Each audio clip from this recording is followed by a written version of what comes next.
AutoCAD में new file लिए। इसमें मैंने बताया कि दो काम शुरू में करना है। पहला यूएन एंटर में, आर्किटेक्चरल ओके, और फिर डी एंटर डायमेंशन स्टाइल में मॉडिफाई, प्राइमरी यूनिट्स में यूनिट फॉर्मेट को आर्किटेक्चरल ओके क्लोज।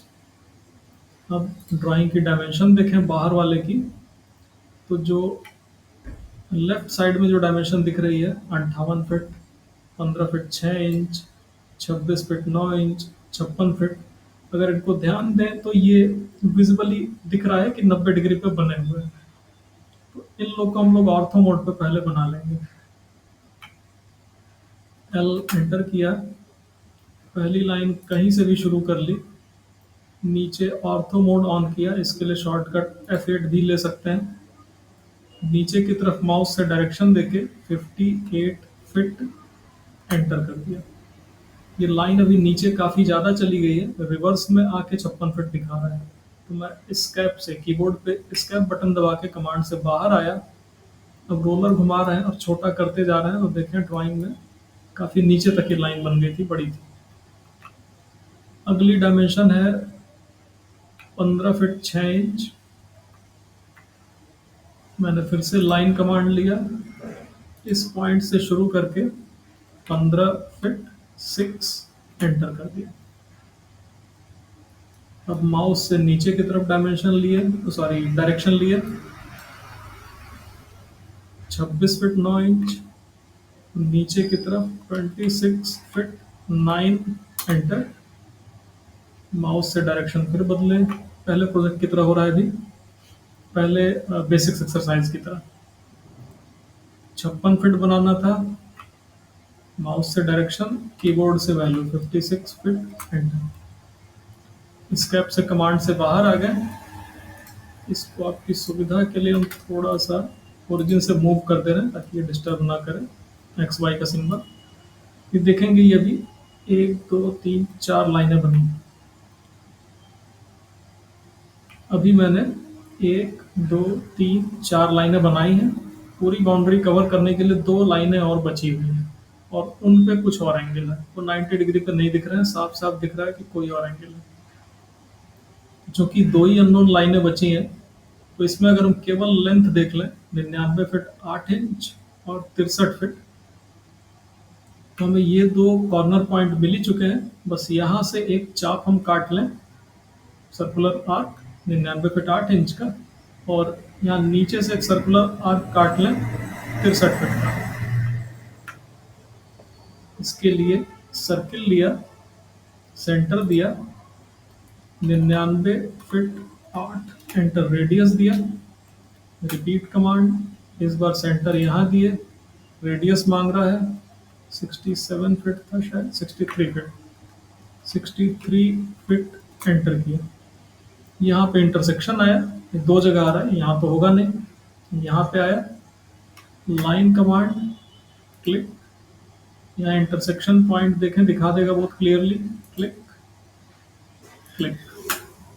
अब इन सर्कल्स की जरूरत नहीं है, डिलीट। एक बार अब सबकी डायमेंशन लेके क्रॉस चेक कर लें। अलाइंड लेंथ ले सकते हैं, पहला लेंगे तो अभी जो समस्या डिस्कस हुई थी, देखें तो डायमेंशन दिखाई ही नहीं दे रही है, बहुत छोटी दिख रही है।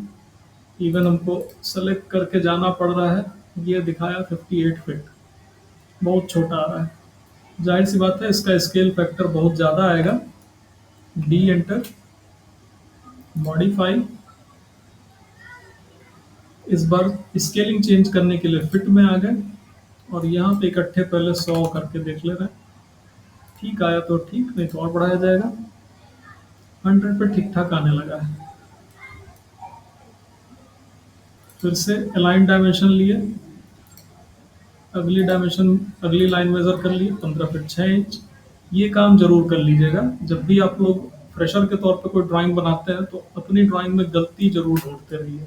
2 लाइन बनाइए, चेक कर लीजिए, नहीं तो पता चले आधा घंटा वेस्ट करने के बाद पता चलेगा कि डायमेंशन गलत है।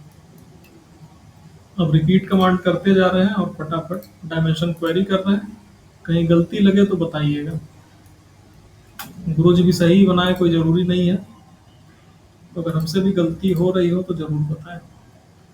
खुद को क्रॉस चेक करते चल रहे हैं। 99.8 इंच। ठीक है। ये 63 फीट। फिलहाल चारों तरफ से ठीक ठाक बना है।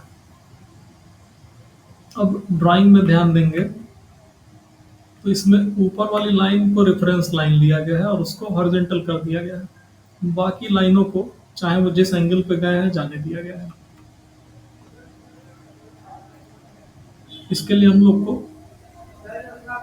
प्रोजेक्ट में आ गए हैं तो प्रोजेक्ट से रिलेटेड छोटी छोटी चीज़ें जाननी पड़ेंगी। तो इसको थोड़ा सा घुमाना पड़ेगा। कितना घुमाना है तो इसको पहले डिस्कस कर दें। काम अलग तरीके से होगा। फिलहाल एक मैंने हॉरिजॉन्टल लाइन बनाई और एंगल क्वेरी किया। अभी तो ये 16 डिग्री दिखा रहा है, लेकिन समस्या इतनी सिंपल नहीं है। मैं डायमेंशन में आके आपके लिए एंगल का प्रिसीजन बढ़ा रहा हूँ। तो देखेंगे 15.549 अभी प्रिसीजन और बढ़ाया तो ये और ज़्यादा कॉम्प्लिकेटेड एंगल होगा। तो ये पता नहीं कितना एंगल है जिसकी एंट्री करना रियल में काफ़ी टफ हो गया। तो मैं इसको सेलेक्ट करके फिलहाल डिलीट कर दे रहा हूँ। रोटेट कमांड, सेलेक्ट ऑब्जेक्ट्स में सभी को सेलेक्ट, एंटर। बेस पॉइंट में नीचे का एंड पॉइंट क्लिक कर दिए। अभी ऑर्थो ऑफ किए। रेफरेंस रोटेशन एंगल की जगह हमने रेफरेंस ऑप्शन लिया। पहला क्लिक रेफरेंस देते समय बेस पॉइंट पे और दूसरा क्लिक इस लाइन पे कहीं भी क्लिक कर दिए। अब ये लाइन माउस के साथ रोटेट करने लगी। अब ऑर्थो मोड नीचे ऑन किए, माउस को लेफ्ट साइड में हॉरिजॉन्टल में कहीं भी क्लिक कर दिए, काम हो गया। ठीक है। अभी तक हम लोग की ड्राइंग में इस घर के प्लॉट का बाहरी लाइन पूरा डिटेल हो गया। डायमेंशंस भी बहुत क्लियर आ रही हैं, पहले से ही नाप लिया हम लोगों ने। अब ड्राइंग में एक चीज ध्यान दें। आपको ड्राइंग में ज्यादातर 3 मोटाई की दीवारें दिखाई देंगी। 9 इंच, 4.5 इंच और 3 इंच। इस ड्राइंग में आपको तीनों मोटाई दिखेगी। अगर आप घर की बाहरी दीवारें देखें तो ये सब थोड़ी थिक दिखाई दे रही हैं।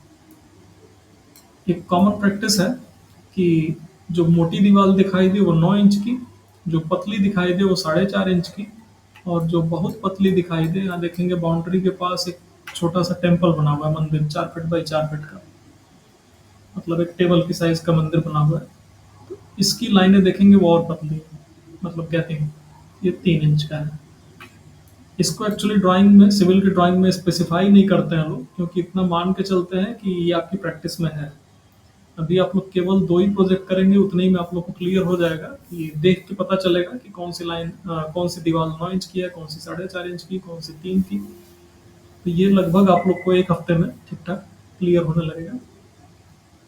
तो अभी इस प्रोजेक्ट में समझ लीजिए कि जो बाहरी दीवार है वो हमेशा घर की सिक्योरिटी के लिए पूरी एक ईंटे की बनाते हैं। वही जो ईंटे की डायमेंशन है वही दीवारों की मोटाई है। तो ये ईंटे को अगर हम फुल लेंथ लें तो 9 इंच, पट में देखें तो 4.5 इंच, और उसकी थिकनेस देखें तो 3 इंच। तो वही ईंटे को खड़ा खड़ा करके दीवार बनाई जाती है। तो बाहरी दीवार सिक्योरिटी के लिए 9 इंच। अंदर की दीवारें कोशिश करते हैं कि स्पेस बच जाए। अंदर भाई आपस में तो कोई सेंधमारी करेगा नहीं, तो अंदर की दीवारें स्पेस बचाने के लिए 4.5 इंच। और कहीं कोई बहुत पतली रेलिंग है, बहुत कोई छोटी सी स्पेस है, केवल कवर करना है, तो 3 इंच।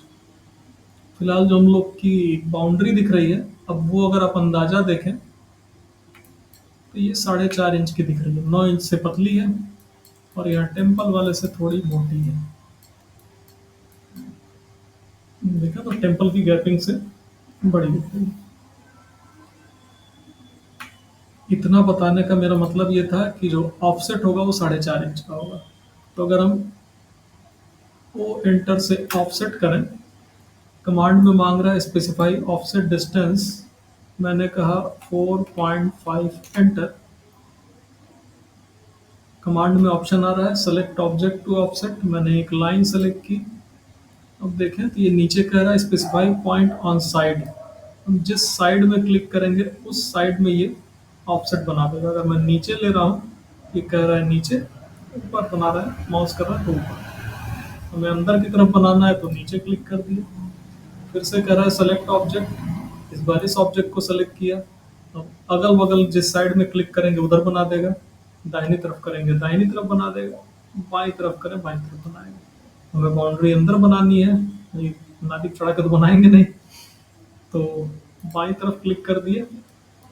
अगर हम ऐसे बना रहे हैं तो देखें वही बाउंड्री वाली दिक्कत आ रही है, ये लाइनें ऑफसेट तो हो रही हैं लेकिन ये हमें बाद में ट्रिम करनी पड़ेगी।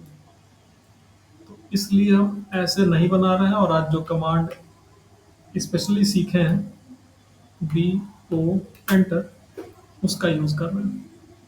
एक पॉइंट लिए, अंदर क्लिक किए, एंटर कर दिए। यहाँ नीचे लिख के आ जाएगा क्रिएटेड वन पॉलीलाइन, और इस पे क्लिक करेंगे तो देखिए एक ही बार में पूरी लाइन हाईलाइट हो रही है। इस पे लाइन पे ले जा रहा हूँ माउस, पूरी लाइन हाईलाइट हो जा रही है। फिर से मैंने ऑफसेट लिया, और जब यहाँ नीचे पूछा स्पेसिफाई ऑफसेट डिस्टेंस तो मैंने 4.5 एंटर कर दिया। सेलेक्ट ऑब्जेक्ट और अंदर की तरफ क्लिक कर दिया। देखें 4.5 इंच पे ये बहुत क्लियर कट हर कोने पे ऑफसेट बना दिया है, काट पीट के हर तरफ। ठीक। अब इसमें जो लोग ड्राइंग देख रहे होंगे उनको दिखेगा कि अभी कुछ कमी रह गई। गेट के पास तो ऑफसेट है नहीं, गेट के पास तो दीवार होगी नहीं। ऐसे ही नीचे भी एक गेट बना हुआ है, यहाँ पे दीवार नहीं है। ठीक है, उसको हम लोग आगे धीरे धीरे देखेंगे। इतने से भी ये क्लियर हो गया होगा कि जब प्रोजेक्ट यूज होता है तो कमांड धुआंधार यूज होती है। कमांड समझने के लिए हम लोग को कमांड स्टडी करनी पड़ेगी, और कमांड समझ में तब आएगी जब आप कुछ काम करते रहेंगे। तो अब हम थोड़ा सा अपना कोर्स और क्लियर कर पा रहे हैं कि शुरुआत में बेसिक एक्सरसाइज क्यों रखे गए हैं, ताकि आप बहुत छोटी छोटी ड्राइंगों पे कमांड्स को धीरे धीरे समझते चलें, और जब कमांड पे ग्रिप पकड़ आ जाएगी कि हाँ कमांड समझ में आने लगी, तो हम लोग उसको प्रोजेक्ट पे धीरे धीरे इम्प्लीमेंट करते रहेंगे। आई होप ये कोर्स का फंडा क्लियर हो रहा होगा। और जैसे जैसे आप लोग काम करेंगे तो दिक्कत आएगी। भाई 4 लोग को शुरुआत में आगे बढ़े, उनको दिक्कत आई, उनकी दिक्कत जब डिस्कस होगी तो जो पीछे होंगे उनको दिक्कत आने से पहले ही वो डिस्कशन हो जाएगी।